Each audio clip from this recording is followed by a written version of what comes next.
सभी को nursing with Vinod sir YouTube channel में स्वागत है। आज हम देखेंगे वायरल नर्सिंग 10 जो हेपाटाइटिस बी का बारे में इंटरेस्टिंग फैक्ट्स जो किसी भी नर्सिंग ऑफिसर रिक्रूटमेंट एग्जाम्स के लिए इम्पोर्टेंट रहेगा। जिन्होंने अगर चैनल को नया विजिट करें तो चैनल को सब्सक्राइब करिए, लाइक करिए, अपने दोस्तों के साथ इसको शेयर करिए। चलो दोस्तों, आज का देखते हैं इम्पोर्टेंट फैक्ट क्या है।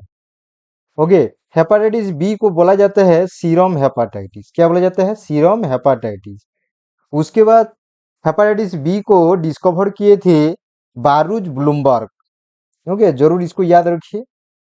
Hepatitis B caused by hepatitis B virus, जो एक तो फैमिली को बिलोंग्स करता है हेपराना वायरस। ओके, जरूर इसको याद रखिए। उसके बाद हेपाटाइटिस बी वायरस जो है ये डबल स्ट्रैंडेड डीएनए पार्टिकल है और डबल सेल डीएनए पार्टिकल, जिसको डेंस पार्टिकल बोल के ही बोला जाता है। वर्ल्ड हेपाटाइटिस डे कब ऑब्जर्व किया जाता है? 28 जुलाई को। ओके, जरूर इसको याद रखिए। उसके बाद देखेंगे रिजर्वेयर ऑफ इन्फेक्शन मेन है, जो केस भी हो सकते हैं और कैरियर भी हो सकता है। ओके, इंक्यूबेशन पीरियड है 45 डेज टू 180 डेज।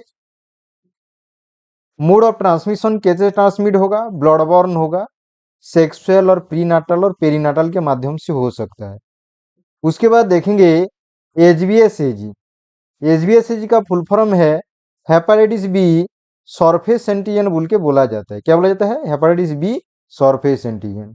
उसके बाद इसको और क्या बोला जाता है? एचबीएसएजी को ऑस्ट्रेलिया एंटीजन बोल के भी बोला जाता है। ये फास्ट एंटीजन है जो सीरम में आपको देखने को मिलेगा। सीरम का मतलब क्या है? Serum is equal to blood minus होगा या plasma minus blood clotting factor. Okay, जरूर याद रखिए। Plasma minus blood clotting factor. Okay, जरूर इसको याद रखिए। Fast antigen to appear in serum, fast evidence of infection. और ये अगर सीरम में देखने को मिला हेपेटाइटिस बी सरफेस एंटीजन, तो आप लोगों को समझ में आ जाना चाहिए कि इन्फेक्शन का पहला एविडेंस है। उसके बाद देखेंगे ये हेपेटाइटिस बी इन्फेक्शन का एपिडेमियोलॉजिकल मार्कर है। Epidemiological marker. Okay, what is epidemiology? The study of distribution of the disease बोला जाता है। कम्युनिकेबल डिजीज, स्पेशली जो एपिडेमिक वर्ड आता है communicable disease. Okay, got it. Now we can come back to next one, HBE जिसको बोला जाएगा hepatitis B envelope antigen. ये secretory form of hepatitis B core antigen का, हेपाटाइटिस बी कोर एंटीजन का secretary form है। Okay, ये क्या indicate करता है? Active viral replication. मीन शरीर में अगर ये देखने को मिला, मीन ब्लड में देखने को मिलेगा, मतलब आप लोगों को समझ जाना चाहिए कि एक्टिव वायरल रेप्लिकेशन। रेप्लिकेशन का मतलब रिप्रोडक्शन हो रहा है, मल्टीप्लिकेशन हो रहा है। रिप्रोडक्शन और मल्टीप्लिकेशन बोला जाएगा। Okay, got it. Now we can come back to next one, marker of infectivity of for hepatitis. Hepatitis B के लिए ये इन्फेक्टिविटी का मार्कर को इंडिकेट करेगा, जरूर इसको याद रखिए। उसके बाद persistent beyond 3 month. Okay, persistent beyond 3 month, तो आप लोगों को समझना चाहिए increase likelihood chronic hepatitis B. अगर 3 महीना तक ये अगर देखने को मिलेगा ब्लड में, तो आप लोगों को समझ जाना चाहिए कि ये किसके तरफ गति कर रहा है? क्रोनिक हेपाटाइटिस बी के तरफ। Got it. Now we can come back to next one, anti एचबीसी। ओके, एंटी एचबीसी का फुल फॉर्म के मीनिंग क्या है? Antibody to hepatitis B core antigen. ये फास्ट एंटीबॉडी जो सीरम में देखने को मिलेगा। Immunoglobulin M antibody to hepatitis B core antigen indicate okay acute hepatitis B. Okay, acute hepatitis B का डायग्नोसिस को इंडिकेट करता है अगर immunoglobulin antibody to hepatitis B core antigen. Okay, जरूरी याद रखना।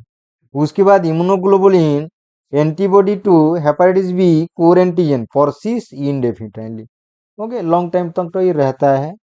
उसके बाद देखेंगे नेक्स्ट वन, एंटी एचबीई। इसका फुल फॉर्म क्या है? Antibody to hepatitis B envelope antigen. Okay, ये क्या सिग्नल देता है? Stoppage of active viral replication. Stoppage of active viral replication. Okay, got it. Now we can come back to next one. Next ये anti HB क्या indicate करता है? End of period of infectivity. जो infectivity जो करने का जो chances है वही सी पीरियड का एंड को ये इंडिकेट करता है, अगर ये ब्लड में देखने को मिला। Okay got it. Now we can come back to next one, H B C A G, hepatitis B core antigen. ये खुद अकेला ही आपको सीरम में देखने को नहीं मिलेगा, ओके, किसी दूसरे के साथ आपको देखने को मिलेगा। ओके, उसके बाद देखेंगे next one, okay, anti H B S, antibody to hepatitis B surface antigen. Okay got it. तो ये लास्ट एंटीबॉडी है जो सीरम में देखने को मिलेगा। ये क्या सिग्नल करता है? Recovery and and period of communic infectivity और कम्युनिकेबिलिटी बोला जा सकता है। उसके बाद देखेंगे hepatitis B vaccination. Okay, hepatitis vaccination को बी वैक्सीनेशन को कब यूनिवर्सलाइज किया गया नेशन वाइड? इंडिया में 2011 में। उसके बाद यूनिवर्सल इम्यूनाइजेशन प्रोग्राम में जो शेड्यूल है उसमें रेकमेंड किया गया हेपेटाइटिस बी जो डोज दिया birth dose to all infants within 24 hours, followed by 3 doses दिया जा रहा है, 6 वीक्स में, 10 वीक्स में, 14 वीक्स में। पहले क्या किया था? सेपरेट सेपरेट मोनोवेलेंट वैक्सीन हिसाब से दिया जाता था। आजकल क्या किया जा रहा है? पेंटावेलेंट 5 वैक्सीन के साथ मिला के दिया जा रहा है। ओके, क्या पेंटावेलेंट वैक्सीन? ओके, 1 2 3 पेंटावेलेंट में आपका आ जाएगा डीपीटी, पोर्टुसिस, टिटानस। उसके बाद आपका आ जाएगा हेपेटाइटिस बी। उसके बाद haemophilus influenza type B. Okay, ये आपका पेंटावेलेंट वैक्सीन का बारे में बताया। Okay got it. Now we can come back to next one, first dose of hepatitis B vaccine within 24 hours में लेना चाहिए, इसको बोला जाता है बार्थ डोज। उसके बाद डब्ल्यूएचओ और United state centre for disease control and prevention recommend कर रहा है हेपेटाइटिस बी वैक्सीन और न्यूबॉर्न को देना चाहिए और चिल्ड्रन अप टू 18 ईयर्स, और जो आदमी हाई रिस्क में है, ऑल हाई रिस्क एडल्ट, उनको भी दिया जाना चाहिए। Okay got it. Now we can come back to next one, CDC recommends कर रहा है first dose vaccine within 24 hour. Hepatitis B vaccine का जो सेंटर फॉर डिजीज कंट्रोल है वो बोल रहा है कि क्या फर्स्ट डोज जो बार्थ डोज है 12 आवर के अंदर देना चाहिए, बट डब्ल्यूएचओ बोल रहा है, रेकमेंड कर रहा है 24 आवर्स के अंदर देना चाहिए। हेपेटाइटिस बी वैक्सीन रेकमेंड किया जाता है any one who has at high risk of infection, और जो आदमी अगर रिस्क में है उनको रेकमेंड किया जाता है हेपेटाइटिस बी वैक्सीन। इसका डोज हेपेटाइटिस बी वैक्सीन का डोज क्या है? 0.5 ml रूट इंट्रामस्कुलर दिया जाता है, side anterolateral aspect of mid thigh में। ओके, ये बच्चों में जनरली, ओके, अदरवाइज तो आपका चार में ही दिया जाएगा। ये किल इनएक्टिवेटेड वैक्सीन है।